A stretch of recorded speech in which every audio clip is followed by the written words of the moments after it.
In a world torn apart by war, where death became a daily visitor and hope was nothing more than a memory, one man's kindness left a mark so deep that an entire town rang its bells just for him. He was not their brother, he was not their countryman, but he had been their light in the darkness. This is the story of John McCrae, and the village that refused to let him be forgotten. Welcome to Folkmentary, where forgotten legends and real human stories come back to life.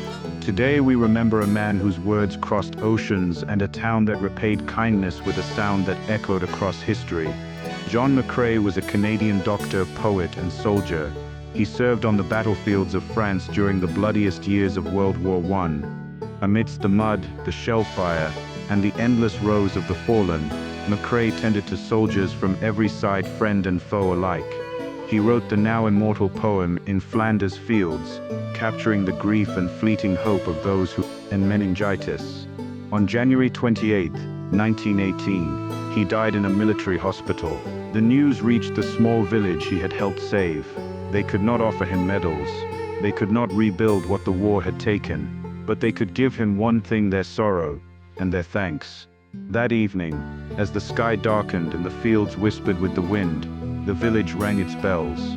For hours they pealed across the ruined countryside, their sound carrying over abandoned trenches and broken fields. The bells did not ring for a king. They did not ring for a general.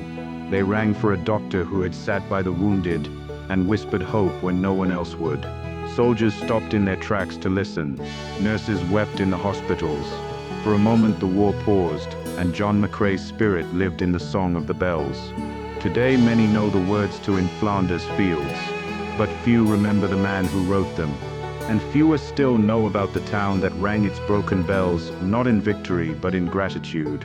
Because sometimes the greatest heroes are not the ones who win wars, but the ones who refuse to let humanity die in the middle of them. If this story moved you, help us keep forgotten histories alive. Like this video, share it with someone who loves untold stories, and subscribe to Folkmentary for more journeys into the lost corners of our past.